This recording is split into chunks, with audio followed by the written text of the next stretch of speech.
Hey everybody, DJ Lou here. Up next, a super contentious topic, mono versus stereo. Where do you fall?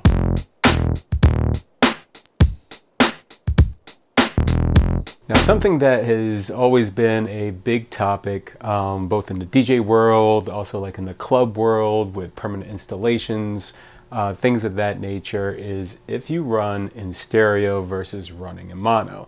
Now, one would think, when you think back to like a hi-fi days and all that, stereo's king. Why wouldn't you want stereo? Most tracks are recorded in stereo. Some, back in the 60s was quadraphonic. And, it just becomes this, why would you run mono in the first place? Well, I'm here to tell you there's some fairly decent reasons why you would want to run mono versus running stereo. Now, in the point of permanent installations, it may make more sense running in stereo. Knowing the complete lay of the land, knowing where speakers are always going to be positioned and they're not going to be changed up in any form or fashion, you can really determine where that signal is going to go, how long it's going to take to get there, how much of the floor space is going to get filled.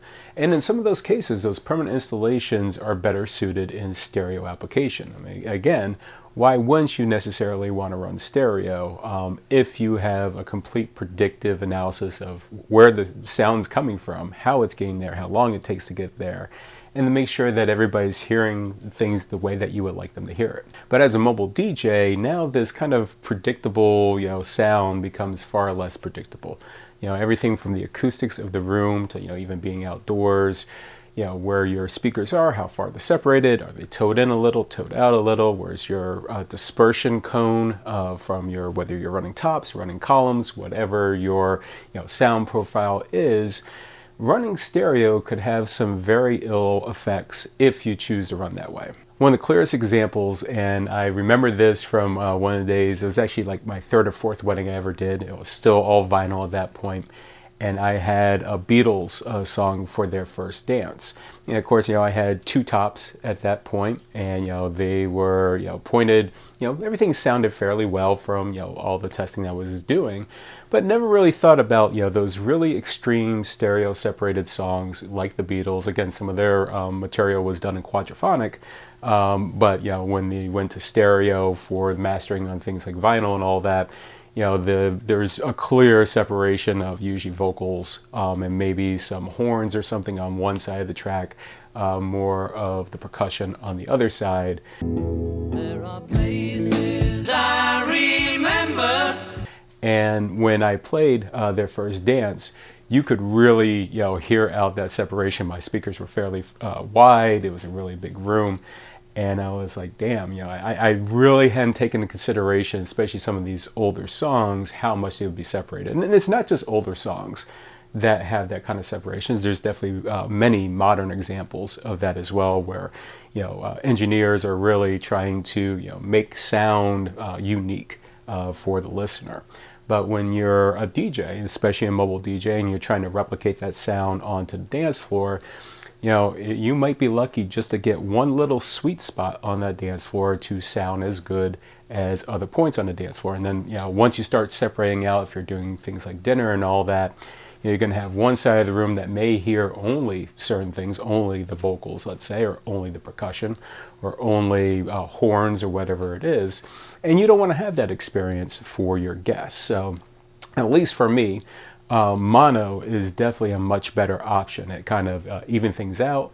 Everything is predictable, whether it's on the center of the floor or on the corners, at least when it comes to the, that initial sound coming out. Now, of course, you're always going to have everything from a hot spot. If you're running really, really loud and it's on the floor, naturally it's going to be far less loud on the corners and all that. But at least the general perception of that audio will be the same throughout each spot within the venue. Now, with certain DJ programs, you can switch that mono output option right in the software. In Serato, you just go into the setup tab, you choose mono versus stereo, and wham, you're good to go.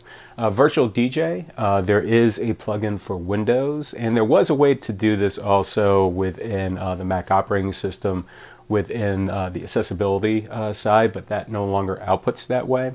So now you basically have to mix your stereo channel into mono through a mixer of some sort. And I use the Soundcraft digital mixer, and most digital mixers will allow you to do the same, where you're basically just panning your channels and basically mixing mono from the stereo source. And whether again you're choosing to do this within the software or you're doing it as a hardware option, I highly advise going mono. Now, if you choose stereo, that's your choice, that's your preference, but definitely make sure that your audience is going to get the best sound that they can. And again, if you're doing something like a dinner or a cocktail, something to that effect, if you're running, let's say, just one speaker for cocktail and you're outputting in stereo, well, that is only going to get one channel unless you're bringing in two sources, your left and your right, into that one speaker.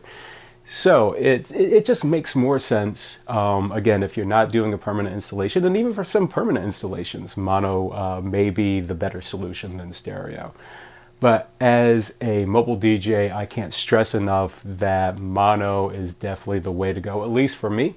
I would love to hear in the comments below if you disagree with me. This again is a very contentious topic. It comes up, I want to say at least monthly, in some of the Facebook groups and all that, and back in the days on chat. Mono versus stereo, what do you do? Well, there's a video, and I hope you liked it, and if so, click that thumbs up. Make sure to click that subscribe button, ding that notification bell, and if you like content like this, head over to my Patreon page and subscribe. And if you like more videos like this, check out my 4DJs Only playlist and other great videos on this channel.